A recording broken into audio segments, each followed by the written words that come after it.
Hi, let's talk about a case that should never have happened. Okay, so but did, and not just once. A patient in a critical case setting was prescribed ceftriaxone. At the same time, they were receiving IV calcium. Okay, typically calcium gluconate or calcium containing fluids. On paper, this is normal, but the drugs are valid. Both are commonly used.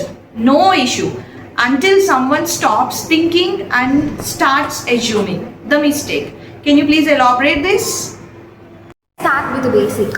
When you hear the term pharmaceutical incompatibility, don't think of it as some rare, complicated concept.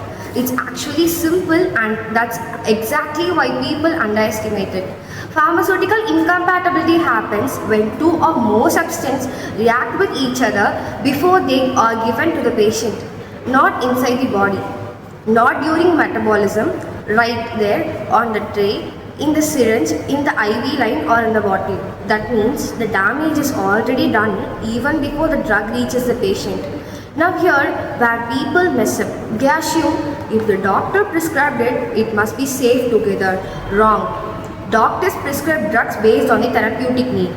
But the way those drugs are prepared and combined is where things can go off track. If you mix incompatible drugs, you might end up with a visible precipitate, a solid particles forming, loss of drug effectiveness, or worse, formation of harmful compounds. And no, that isn't just theory.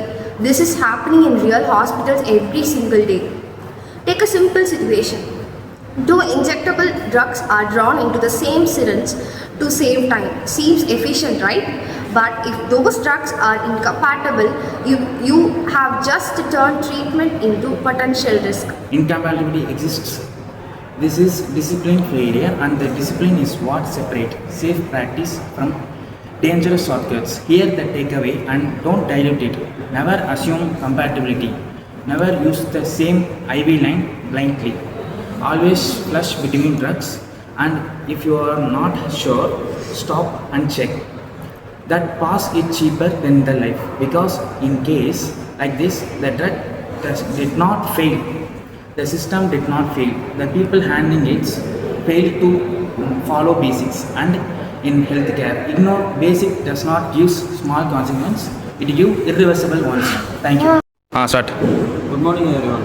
Pharmaceutical incompatibilities looks harmless on the surface, no visible particles, no color change, nothing dramatic.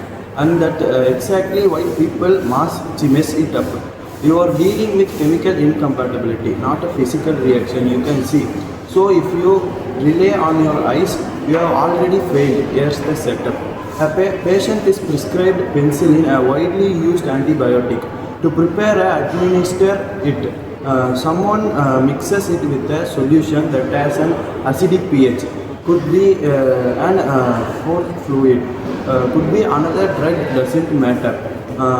Everything looks normal, no cloudiness, no precipitate, no warning signs. So they go ahead and administer it. Now here's what actually happening at the molecular test. Penicillin contains a beta-lactam ring. This structure is essential for its antibacterial activity, but it also fragile. When exposed to acidic condition, it undergoes hydrolysis. That means water added by low pH breaks the ring open. Once that ring is broken, penicillin is no longer active, not weaker, not slightly reduced, inactive.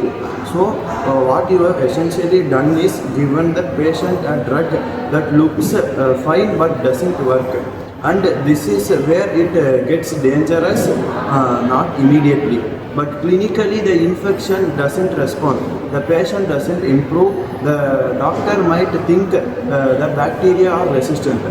Stronger antibiotics may be prescribed unnecessarily, all because someone ignored one bad factor, pH. Now look at the mistake pattern. First,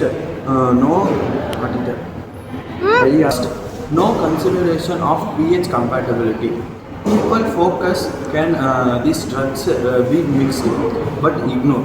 What environment does think drug need to stay stable? Second, blind mixing. If you don't know the stability profile of the drug, you have no business combining it with anything.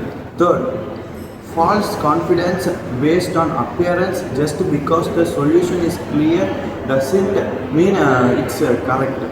This is the trap with chemical incompatibility. It doesn't announce itself. There is no visible failure. The only sign is treatment failure, and by then you have already delayed proper care. Now the lesson is simple, but don't simplify it. pH is not a minor detail, it's a deciding factor in drug stability. If you ignore it, you are not just risking reduced effectiveness, you are potentially gives zero treatment while thinking you have done your job. So before you mix or dilute any drug, especially something like penicillin, you check what pH is stable in, what is the pH of the solution you are using. Are you about to destroy the drug before it even enters the body? Because the degradation happens, there is no reversing it. Thank you.